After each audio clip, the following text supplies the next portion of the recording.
भारताचा इतिहास धडा पहिला. कायदे. 1919चा कायदा.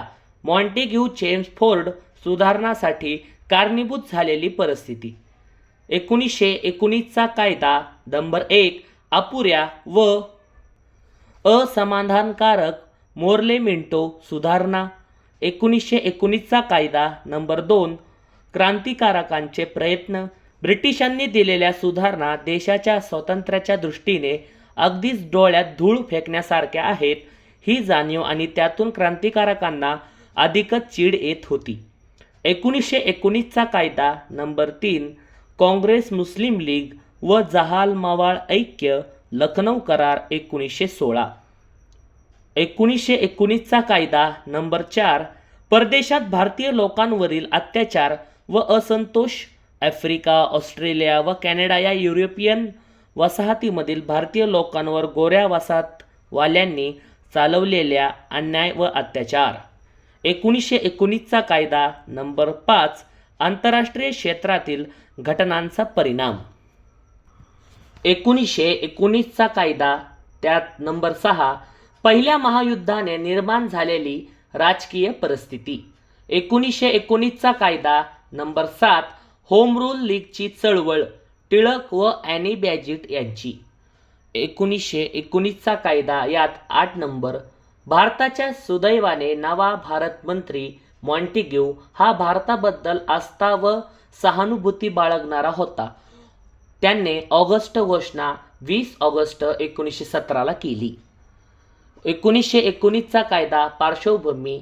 त्यात उपभारत मंत्री मॉन्टेग्यूने 12 जुलै 1917 रोजी भारत सरकारच्या कार्यपद्धतीवर कॉमन्स सभागृहात कडाडून हल्ला चढवला. त्यात तो म्हणाला, भारताच्या शासन पद्धतीत आमूलाग्र परिवर्तन केल्याखेरीज परिस्थिती सुधारणार नाही.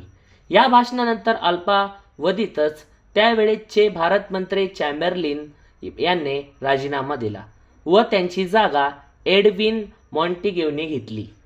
1919चा कायदा पार्श्वभूमी. भारतमंत्री मॉन्टेग्यूची ऑगस्ट घोषणा ही भारताच्या घटनात्मक विकासाच्या प्रक्रियेतील एक महत्त्वाचा टप्पा ठरला. ऑगस्ट घोषणा ही 20 ऑगस्ट 1917ला झाली. मॉन्टेग्यूने केली. 1919चा कायदा पार्श्वभूमी. मॉन्टेग्यूने घोषित केल्याप्रमाणे भारत सरकार व भारतीय नेते यांच्याशी सुधारणाबाबत विचारविमर्श करण्यासाठी नोव्हेंबर 1917 मध्ये भारतात आला व 6 महिने त्याने वास्तव्य केले. 6 महिन्याच्या वास्तव्यात त्यांनी व्हाईसरॉय चेम्सफोर्ड, त्यांच्या कार्यकारी मंडळाचे सदस्य, ज्येष्ठ सरकारी अधिकारी, काही भारतीय स्थानिक व काँग्रेस आणि मुस्लिम लीगचे नेते यांच्या भेटी घेऊन भारताच्या सुधारणा योजनेनंतर विचारविनिमय करण्यात आले. या सर्वांचे विचार, सर्व योजना व भारतातील विद्यमान परिस्थिती विचारात घेतल्यानंतर नव्या सुधारणाचा आराखडा तयार करण्यासाठी एक समिती स्थापन केली. त्यात भारतमंत्री Montagu, viceroy Chelmsford, William Duke, Earl of Donoughmore, Charles Robert व भूपेंद्रनाथ बसू होते. या समितीने केलेल्या शिफारशी जुलै 1918 मध्ये प्रकाशित करण्यात आल्या. हाच मॉन्टेफोर्ड अहवाल म्हणून प्रसिद्ध आहे. 1919चा कायदा यात पार्श्वभूमी. या अहवालावर विचारविमर्श करण्यासाठी काँग्रेसचे खास अधिवेशन भरले. ऑगस्ट 1918 मध्ये मुंबई सय्यद हसन इमाम्स यांच्या अध्यक्षतेखाली आहे. नंबर 1. प्रांताप्रमाणेच केंद्रातही जबाबदार शासन पद्धती लवकर स्थापन केली जावी. नंबर 2. पूर्ण देशात स्वायत्त सरकार स्थापण्यास 15 पेक्षा अधिक वर्ष लागणार नाहीत अशी हमी सरकारने द्यावी. नंबर 3. काँग्रेसची भूमिका ब्रिटिश सरकारपुढे मांडण्यासाठी एक शिष्टमंडळ इंग्लंडला पाठवण्याचा निर्णय काँग्रेसने घेतला. त्याचे अध्यक्ष, या बैठकीचे अध्यक्ष सय्यद हसन इमाम. ऑगस्ट 1918 मुंबई. मदन मोहन मालवीय यांच्या अध्यक्षतेखाली डिसेंबर 1918च्या दिल्ली काँग्रेस अधिवेशनात मुंबई अधिवेशनापेक्षा वेगळा ठराव मांडला. त्यात ताबडतोब पूर्ण प्रांतिक स्वायत्तता दिल्ली जावी दिली जावी अशी मागणी करण्यात आली, पण याला मावळ नेत्यांनी विरोध केला व काही मावळ नेते काँग्रेसमधून बाहेर पडले. 1919चा कायदा पार्श्वभूमी. पण हे मावळ नेते काँग्रेस बाहेर पडण्यापूर्वीच भूपेंद्रनाथ बसू व सत्येंद्रनाथ सिन्हा यांच्या भारत मंत्री मॉन्टेग्यूशी मुलाखत झाली. त्यावेळेस मॉन्टेग्यू म्हणाले, मावळ नेत्यांनी सहकार्य केल्यास सुधारणा योग्य रीतीने राबविता येतील. भूपेंद्रनाथांनी सरकारला आश्वासन दिले. सोबतच सरकारच्या सहकार्यासाठी एक पक्ष व वृत्तपत्र सुरू करण्याचे आश्वासन दिले. हे मॉन्टेग्यूच्या इन इंडिया डायरी ग्रंथात सापडते. 1919चा कायदा. यात मॉन्टफोर्ड अहवालाच्या आधारे भारत मंत्री मॉन्टेग्यूने जून 1919 मध्ये एक विधेयक पार्लमेंटमध्ये सादर केले. ते डिसेंबर 1919 मध्ये चर्चा व विरोधानंतर ब्रिटिश पार्लमेंटमध्ये पारित झाले. 23 डिसेंबर 1919ला ब्रिटिश सम्राटचे शिक्कामोर्तब होऊन त्याला कायद्याचे रूप प्राप्त झाले. हा कायदा गव्हर्नमेंट ऑफ इंडिया ॲक्ट म्हणून प्रसिद्ध आहे. 1919च्या कायद्याची उद्देशपत्रिका. भारत हा ब्रिटिश साम्राज्याचा अविभाज्य घटक राहील. नंबर 2. भारतात जबाबदार शासन पद्धती प्रस्थापित करण्याचे ब्रिटिश सरकारचे उद्दिष्ट आहे. 1919चा कायदा. या कायद्यात एकूण 47 कलमे होती. 1919च्या कायद्यातील तरतुदी. नंबर 1. 1919च्या कायद्याने एक महत्त्वाचा बदल म्हणजे भारत मंत्र्यांच्या कामकाजाची विभागणी. भारत मंत्र्याकडे भारत विषयक प्रशासकीय व राजकीय कामकाज भारत मंत्र्यांनी इंडिया काउन्सिलच्या सल्ल्याने करावे. 1919च्या कायद्याने एक महत्त्वाचा बदल म्हणजे नवीन पद निर्माण. हाय कमिशनर किंवा भारतीय उच्चायुक्त भारत मंत्र्याला असलेले अधिकार आता यांना. हाय कमिशनर किंवा भारतीय उच्चायुक्त यांचे कार्य भारत सरकारला लागणारे साहित्य खरेदी करणे. हाय कमिशनर किंवा भारतीय उच्चायुक्त यांचे कार्य इंग्लंडमधील भारतीय विद्यार्थ्यांच्या सोयीकडे लक्ष पुरवणे. हाय कमिशनर किंवा भारतीय उच्चायुक्त यांचे कार्य भारतीय व्यापार आयुक्तावर देखरेख ठेवणे. हाय कमिशनर किंवा भारतीय उच्चायुक्त यांचे कार्य. हाय कमिशनरने लंडनमध्ये भारताच्या व्हॉइसरॉयच्या प्रतिनिधी म्हणून काम करायचे होते. त्याचा सर्व खर्च भारताच्या तिजोरीतून कार्यालयासह. हाय कमिशनरची नियुक्ती भारत सरकारने करावी. हाय कमिशनरची कार्यकाल 6 वर्ष. हाय कमिशनर पहिला सर विल्यम मेयर हा होता. भारतीय उच्च आयुक्त हे पद 1919च्या कायद्यात निर्माण करण्यात आले होते, पण कॅनडाच्या हाय कमिशनर प्रमाणे त्याला दर्जा किंवा अधिकार देण्यात आले नाहीत. कायद्यातील तरतुदी. नंबर 2. 1919च्या कायद्यामुळे झालेले बदल. हे पॉईंट लक्षातच ठेवा. 1919च्या कायद्यातील झालेले बदल. नंबर 1. इंग्लंडमधील बदल. 1793 पासून भारत मंत्र्याचा पगार भारताच्या तिजोरीतून दिला जात होता. आता तो ब्रिटिश तिजोरीतून दिला जाईल. हाय कमिशनर हे नवीन पद 1919च्या कायद्यामुळे झालेले आहे. 1919च्या कायद्यामुळे झालेले बदल. इंग्लंडमधील बदल. नंबर 3.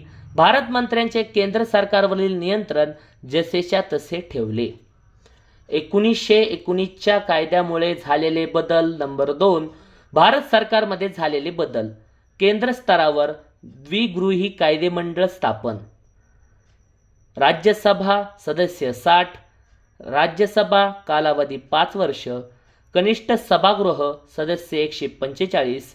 कनिष्ठ सभागृह कालावधी 3 वर्ष. भारत सरकारमध्ये झालेले बदल. प्रांतिक स्तरावर द्विशासन किंवा दुहेरी शासन व्यवस्था निर्माण केली.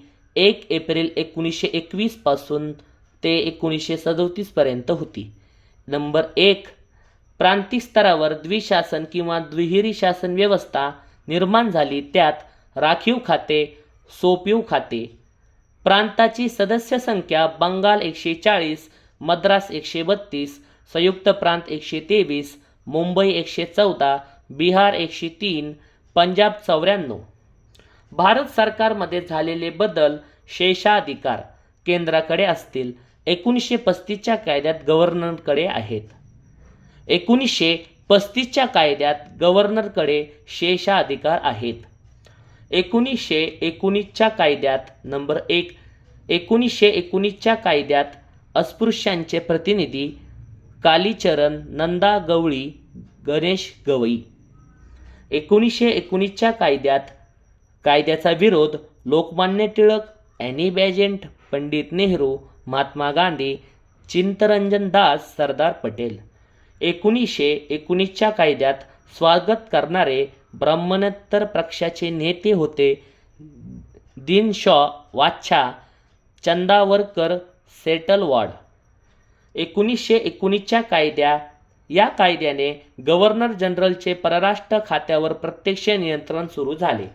1919च्या कायद्यात स्वतंत्र मतदारसंघात वाढ. शीख, भारतीय ख्रिश्चन, अँग्लो इंडियन व युरोपियन 1935च्या कायद्यात आहेत. म्हणजे 1919च्या कायद्यात स्वतंत्र मतदारसंघात वाढ शीखांची झाली.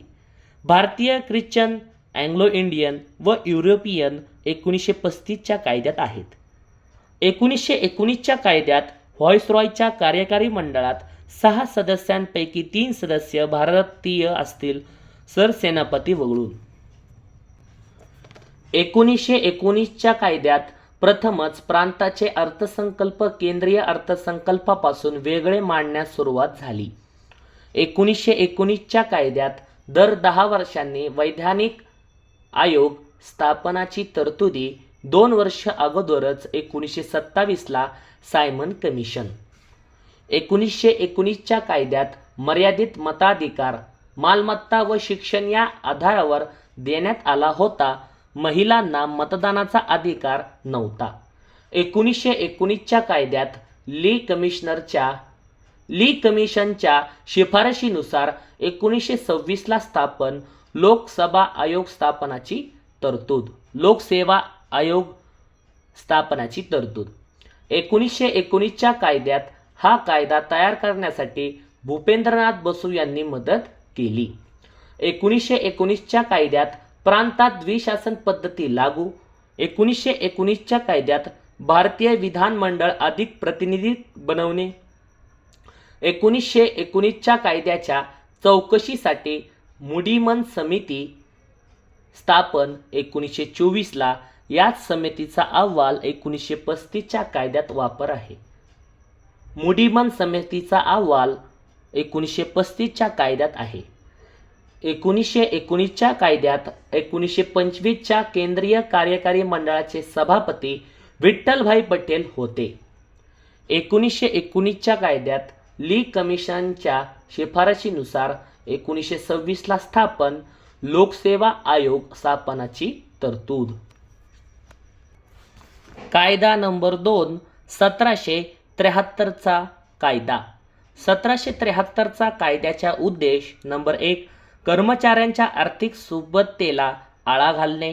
1773चा कायदा याचा उद्देश 2. ईस्ट इंडिया कंपनीच्या राज्यकारभारावर व व्यवहारावर नियंत्रण ठेवण्यासाठी. 1773चा कायदा लॉर्ड नॉर्थ समिती कंपनीची सर्व प्रशासन संबंधित कागदपत्रे ब्रिटिश संसदेत सादर करण्यास सांगितले. 1773चा कायदा या कायद्याने भारतात केंद्रीकृत प्रशासनाचा पाया घालण्यात आला. 1773चा कायदा या कायद्यात कंपनीवर नियंत्रणासाठी हा ब्रिटिश पार्लमेंटमध्ये केलेला पहिलाच कायदा आहे. इको म्हणजे ईस्ट इंडिया कंपनी. 1773चा कायदा या कायद्यात बंगालचा गव्हर्नर आता बंगालचा गव्हर्नर जनरल बनला असा पहिला वॉरेन हेस्टिंग आहे. बंगालचा गव्हर्नर जनरल पहिला वॉरेन हेस्टिंग आहे.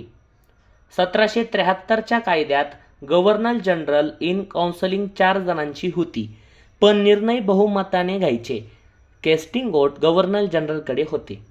1773चा कायदा या कायद्यात कलकत्त्याला सुप्रीम कोर्टाची स्थापना 1774 मध्ये झाली. त्यात 3 न्यायाधीश होते: John Hyde, Robert Chambers, Stephen Caesar, Le Maistre व एक मुख्य न्यायाधीश सर इलिझाह इम्पे होते. नंबर 3 न्यायाधीश प्लस एक मुख्य न्यायाधीश. अधिकार क्षेत्र: दिवाणी, फौजदारी, ॲडमिरल्टी, धर्मविषयक अधिकार क्षेत्र होते. कलकत्ता सुप्रीम कोर्टाच्या निर्णयाविरुद्ध अपील इंग्लंडमधील किंग इन काउन्सिलकडे करण्यात येत होते. 1773च्या कायद्यात प्रामाणिक शासनाचे तत्त्व घालून दिले, म्हणजे वैयक्तिक व्यवसाय, देणग्या, बक्षीस व लाच स्वीकारण्यास बंदी घालण्यात आली. 1773च्या कायद्यात यानुसार 1765ला लावण्यात आलेली दुहेरी शासन व्यवस्था 1772 बंद करण्यात आली पूर्वलक्षी प्रभावाने. 1773च्या कायद्यात कंपनीच्या भारतातील व्यापाराच्या एकाधिकाराची सनद 20 वर्षासाठी वाढवण्यात आली. 1773च्या कायद्यात 1781च्या सुधारणा कायदा 1773च्या कायद्यातील दोष दूर करण्यासाठी करण्यात आला.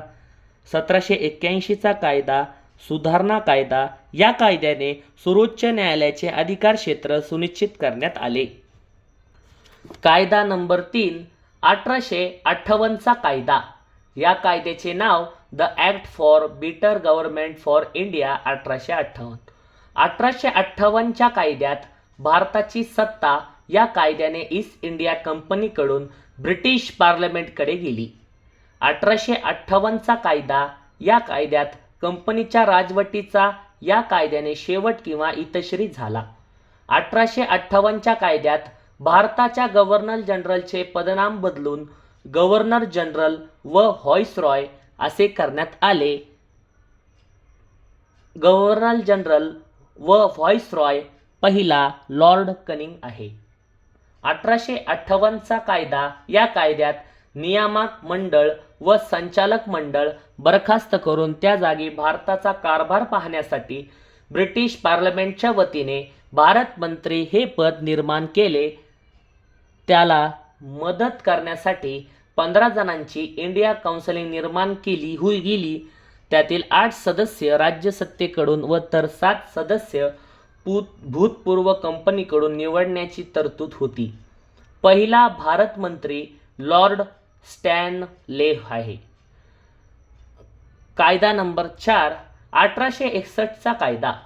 1861च्या कायद्यात 1858च्या कायद्यानंतर सत्ता ब्रिटिश पार्लमेंटकडे आली, तरी अंतर्गत अनेक दोष होते. ते दूर करण्यासाठी हा कायदा करण्यात आला. 1861चा कायदा. या कायद्यात नवीन कायदेमंडळाची स्थापना. नंबर 1 1862 मध्ये बंगाल, 1886 मध्ये NWFP, 1897 मध्ये पंजाब.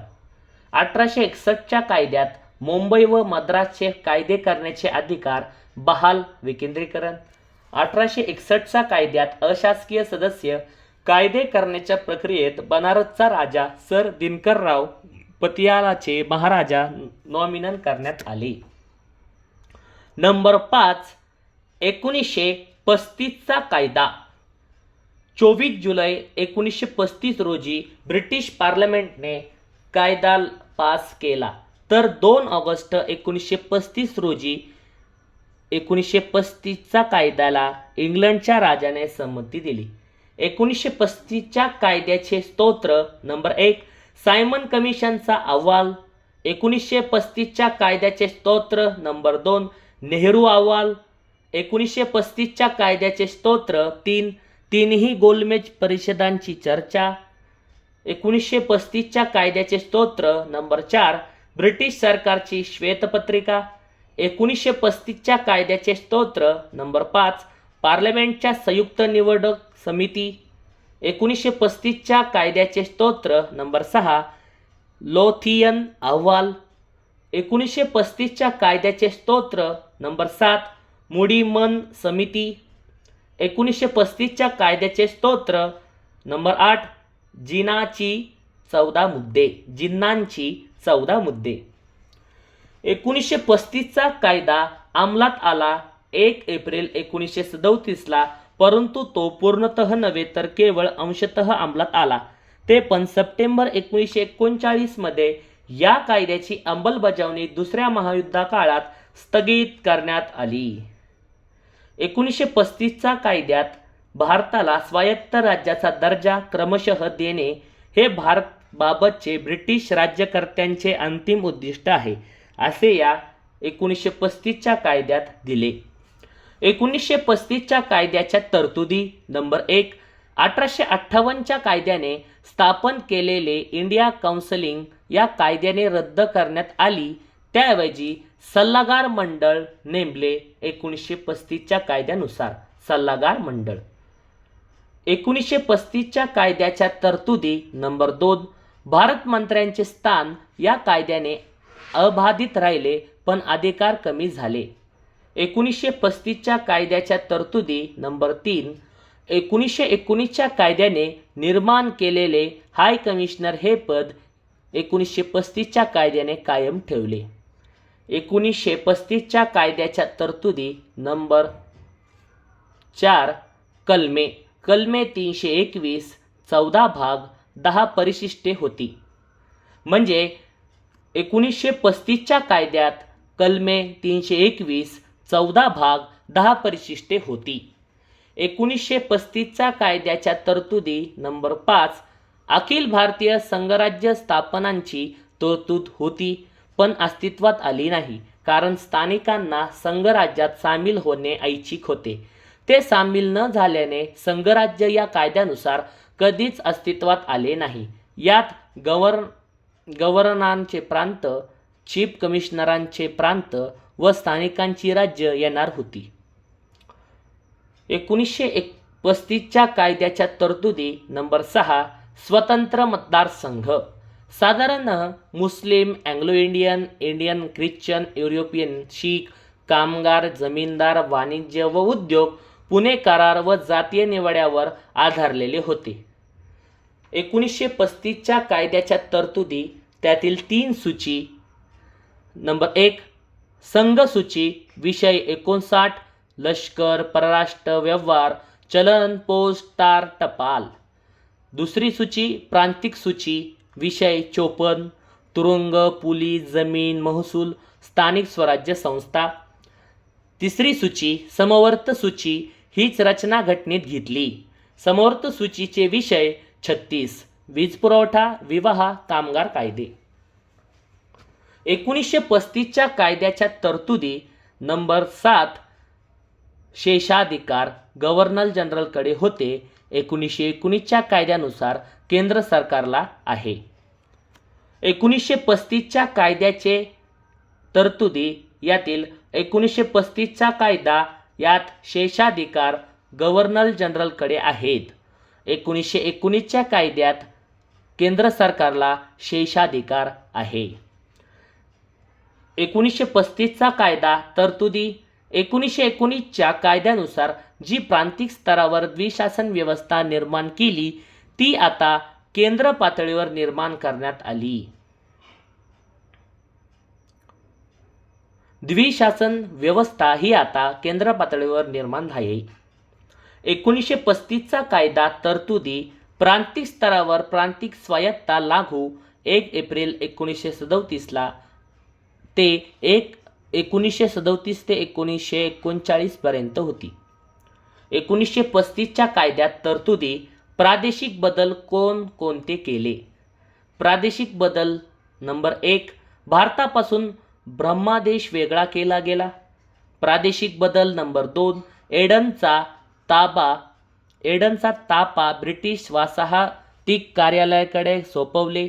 प्रादेशिक बदल 3. हैदराबाद संस्थानाच्या अंतर्गत असलेल्या वराडाचा भाग प्रशासकीय दृष्टिकोनातून मध्य प्रदेशात विलीन करण्यात आले. प्रादेशिक बदल 4. मुंबई प्रांतातून सिंधचा भाग व बिहारपासून ओरिसचा भाग वेगळा करून 2 स्वतंत्र प्रांत बनवण्याची तरतूद 1935च्या कायद्यात आहे. 1935चा कायदा तरतुदी. संघराज्य कायदेमंडळ हे द्विगृही असेल. संघराज्य कायदेमंडळ हे द्विगृही असेल. Number 1. Council of state Rajya Sabha. Rajya Sabha हे स्थायी सभागृह असेल. यातील एकास 3 सदस्य दर 3 वर्षांनी निवृत्त होतील. काउन्सिलिंग ऑफ स्टेट राज्यसभा यात ब्रिटिश प्रांताचे 156 प्रतिनिधी व संस्थानांचे जास्तीत जास्त 104 प्रतिनिधी होते. संघराज्य कायदेमंडळ नंबर 2 फेडरल असेंब्ली संघसभा यात संघसभेत 250 प्रतिनिधी प्रांताचे व जास्तीत जास्त 125 प्रतिनिधी संस्थानाचे होते. संघसभा यांचा कार्यकाळ 5 वर्षाचा असेल.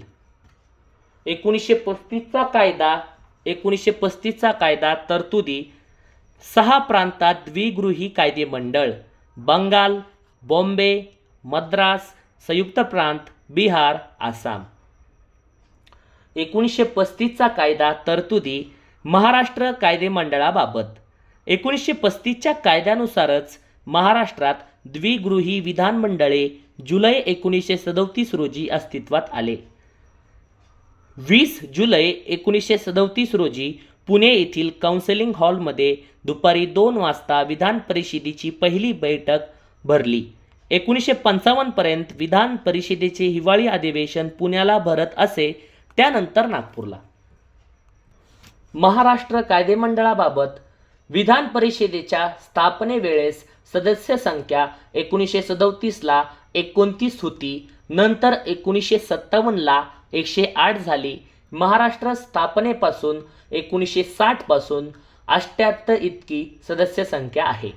1935च्या कायदा अंमलात आल्यानंतर 1939 ते 1946 पर्यंत विधान परिषदेचे कार्य निलंबित करून तेव्हा राष्ट्रपती राजवट होती. 1935च्या कायद्याच्या तरतुदी. फेडरल कोर्टाची स्थापना 1 ऑक्टोबर 1937 रोजी झाली. यात 1 मुख्य न्यायाधीश व 6 अन्य न्यायाधीश होते. याचेच पुढे 26 जानेवारी 1950ला सर्वोच्च न्यायालयात रूपांतर झाले. 1935च्या कायद्यात तरतुदी. फेडरल रेल्वे अथॉरिटी निर्माण करण्यात आली. 1935च्या कायद्याच्या तरतुदी. आणीबाणी विषयक तरतूद. 1935च्या कायद्यातील तरतुदी. ॲडव्होकेट जनरल हे पद गव्हर्नर जनरलच्या मदतीसाठी स्थापन झाले. 1935च्या कायद्याच्या तरतुदी. अर्थविषयक सल्लागार. 1935च्या कायद्याच्या तरतुदी. RBIच्या स्थापनेची तरतूद या कायद्यात होती, परंतु RBIची स्थापना RBI ॲक्ट 1934 नुसार झाली आहे. प्रतिक्रिया. 1935च्या कायद्याबाबत. नंबर 1 पंडित नेहरू. पंडित नेहरू म्हणाले, हा कायदा म्हणजे गुलामगिरीची एक नवी सनदच आहे. पंडित नेहरू म्हणाले, एक प्रबल ब्रेक्स असलेले मात्र इंजिनच नसलेले मशीन. प्रतिक्रिया 1935च्या कायद्याबाबत. नंबर 2 मोहम्मद अली जिन्ना हे म्हणाले, संपूर्णपणे कुजलेला, मूलभूतरित्या अयोग्य आणि पूर्णपणे अस्वीकारार्ह. प्रतिक्रिया 1935च्या कायद्याबाबत. Number 3 C. राजगोपालाचारी हे म्हणाले, द्विशासनापेक्षा खराब. प्रतिक्रिया 1935च्या कायद्याबाबत. नंबर 3 पंडित मदन मोहन मालवीय हे म्हणाले, हा नवीन कायदा आपल्यावर लादला जात आहे. तो वरकरणी काहीसा लोकशाहीवादी वाटत असला तरी आतून पूर्णपणे पोकळ आहे. प्रतिक्रिया नंबर 5 1935च्या कायद्याबाबत. फजलुल हक हे म्हणाले, कायद्याने हिंदू राज्य किंवा मुस्लिम राज्य निर्माण झाले नाही. 1813चा चार्टर ॲक्ट याच्या तरतुदी. नंबर 1 ख्रिश्चन मिशनरींना भारतात येऊन धर्मप्रसार करण्याची परवानगी दिली. त्यासाठी बिशपची नेमणूक केली. 1873चा चार्टर ॲक्ट तरतुदी 2 भारतात शिक्षण प्रसार करण्यासाठी दरवर्षी 1 लाख रुपयांची तरतूद करण्यात आली. 1813चा चार्टर ॲक्ट तरतुदी 3 ईस्ट इंडिया कंपनीचा भारतातील व्यापाराचा फक्त चहाचा व्यापार सोडून एकाधिकार नष्ट करण्यात आला म्हणजे हिंदुस्थानाचा व्यापार सर्व ब्रिटिशांसाठी खुला करण्यात आला. 1813चा चार्टर ॲक्ट तरतुदी 4 कंपनींच्या नागरी व लष्करी अधिकाऱ्यासाठी प्रशिक्षणाची सोय करण्यात आली. 1919च्या कायद्यानुसार केंद्र स्तरावरील निवडणुका 7 वेळेस झाल्या. नंबर 1 1920, 2 1923, 3 1926. स्वराज्य पार्टीने सहभाग घेतला. 1923 स्वराज्य पार्टी सर्वात मोठा पक्ष ठरला. 101 पैकी 42 जागा मिळाल्या. मोतीलाल नेहरूंना विरोधी पक्षनेता बनवण्यात आले. त्यातच विठ्ठलभाई पटेल यांना सभापती बनवले. 1926ला 20 जागा मिळवल्या. 4 1930, 5 1934, 6 1936, 7 1946 हे काँग्रेस पक्षाने निवडणुकावरील बहिष्कार मागे घेतला व निवडणुकीत भाग घेतला. 1936चेच कायदेमंडळ 10 वर्ष कार्यरत होते. 1946लाच ऑगस्ट 1946 अंतरिम सरकारची घोषणा, तर सप्टेंबर 1946 स्वतंत्र भारताचे पहिले अंतरिम सरकार अस्तित्वात आले. स्वराज्य पार्टी. स्वराज्य पार्टीचे अध्यक्ष चित्तरंजन दास तर सेक्रेटरी मोतीलाल नेहरू होते. स्वराज्य पार्टीची स्थापना डिसेंबर 1922च्या गया अधिवेशनात अध्यक्ष चित्तरंजन दास यांनी ठराव मांडला. विरोध झाला आणि तो फेटाळला. 890 विरुद्ध 1748. त्यामुळे 1 जानेवारी 1923 काँग्रेस खिलाफत स्वराज्य पार्टी स्थापन केली. याचे अध्यक्ष C.R. दास, सचिव मोतीलाल नेहरू, इतर हकीम अजमल खान, सुभाषचंद्र बोस, हुसेन सोहारवर्दी. स्वराज्यिष्टांना फेरवादी म्हणत तर स्वराज्य पार्टीत सामील न झालेल्यांना नाफेरवादी म्हणत. फेरवादी व नाफेरवादी. फेरवादी म्हणजे सुधारण्याच्या बाजूने निवडणुकीत भाग घ्यावे या मताचे होते, त्यांना फेरवादी म्हणत. फेरवादी म्हणजे सरकारमध्ये जाऊन कायद्याची अडवणूक करायची. फेरवादी यात C.R. दास, मोतीलाल नेहरू, सुभाषचंद्र बोस, हकीम अजमल खान, हुसेन सोहारवर्दी. नाफेरवादी निवडणुकीत भाग न घेता रचनात्मक कार्य करणाऱ्यावर भर द्यावे यांना नाफेरवादी म्हणत. नाफेरवादी यात वल्लभभाई पटेल, M.A. अन्सारी, राजेंद्र प्रसाद, C. राजगोपालाचारी. 1923च्या निवडणुकीत 101 पैकी 42 जागा मिळवून केंद्रीय महामंडळात स्वराज्य पार्टी सर्वात मोठा पक्ष ठरला व मार्च 1925ला विठ्ठलभाई पटेल स्वराज्यिष्ट केंद्रीय कार्यकारी मंडळाचे पहिले भारतीय सभापती बनले. 1909चा कायदा. मोर्ले भारतमंत्री, मिंटो गव्हर्नर व व्हाईसरॉय. 1909चा कायदा. ऑगस्ट 1907 मध्ये कायद्या अगोदर K.G. गुप्ता व सय्यद हुसेन बिलग्रामी या 2 भारतीयांना भारतमंत्र्याच्या इंडिया काउन्सिलमध्ये सदस्य बनवण्यात आले. तसेच भारतात मार्च 1909 मध्ये सच्चिदानंद सिन्हा यांच्या व्हाईसरॉयच्या कार्यकारी मंडळात सदस्य म्हणून घेण्यात आले. असे नियुक्त होणारे ते पहिलेच भारतीय आहेत, सच्चिदानंद सिन्हा. 1909चा कायदा. यात भारतीय परिषदांचा कायदा 1909 किंवा मोर्ले मिंटो सुधारणा कायदा 1909. 1909चा कायदा. यात केंद्रीय कायदेमंडळात एकूण 69 सदस्य होते, 60+9. 1909चा कायदा. यात central governor general in counselling 69, executive 7+ general number 1, legislative 60 members. 1909चा कायद्यात प्रथमच निवडणुकीचे तत्त्व मान्य केले. 1909च्या कायद्यात स्वतंत्र मतदारसंघ मुस्लिमांसाठी प्रथमतः 1909च्या कायद्यात तरतूद करण्यात आली. 1909च्या कायद्याची प्रतिक्रिया. गांधी म्हणाले मोर्ले मिंटो सुधारणा आपले नाशाचे कारण ठरले आहे. 1909च्या कायद्याची प्रतिक्रिया. नंबर 2 मोर्ले म्हणाले स्वतंत्र मतदारसंघ देऊन आपण ड्रॅगनचे दात पेरले आहेत आणि त्याचा हंगाम निश्चितच कूट असेल. 1909च्या कायद्याची प्रतिक्रिया 3. लॉर्ड मिंटो हे म्हणाले, आम्हाला संसद नको होती, फक्त कायदेमंडळ हवे होते. ही कायदेमंडळ ही संसदीय तत्वावर निवडलेली नको होती. स्वतंत्र मतदारसंघ व राखीव मतदारसंघ यातील फरक.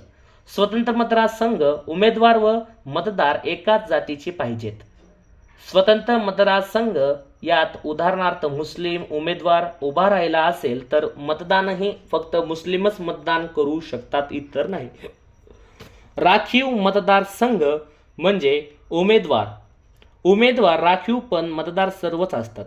उदाहरणार्थ उमेदवार मुस्लिमच पण सर्वच जाती धर्माचे पात्र मतदान करू शकतात. त्याला राखीव मतदारसंघ म्हणतात. कायदे 1909 स्वतंत्र मतदारसंघ याचे 1909च्या कायद्यानुसार केवळ मुस्लिमांना दिले. 1919च्या कायद्याचे स्वतंत्र मतदारसंघ हे शीख धर्माला, शीखांना, मुस्लिम यासोबतच युरोपियन, भारतीय ख्रिश्चन, अँग्लो इंडियन यांना स्वतंत्र मतदारसंघ 1919च्या कायद्यात दिले. 1935च्या कायद्यात स्वतंत्र मतदारसंघ हे भारतीय ख्रिश्चन, अँग्लो इंडियन, युरोपियन, मुस्लिम, शीख, जमीनदार, साधारण कामगार, वाणिज्य व उद्योग यांना दिले. विधवा पुनर्विवाह कायदा 1856 लॉर्ड डलहौसी यांना केला पाठिंबा. पंडित विद्यासागर विष्णुशास्त्री पंडित. समती वयाचा कायदा 1892 याला टिळकांनी विरोध केला. भारतीय उच्च न्यायालयासंबंधी कायदा 1861 यानुसार कोलकाता, मद्रास, बॉम्बे उच्च न्यायालयाची स्थापना. 1862 झाली. चौथे अलाहाबाद 1866 स्थापन. 1919च्या कायद्याबाबत काँग्रेसने ठराव पास केला. अपुरा, असमाधानकारक व निराशाजनक. रॉबर्टसन द्विदल शासन पद्धती ही संक्रमणातील यंत्रणा म्हणून चांगली होती.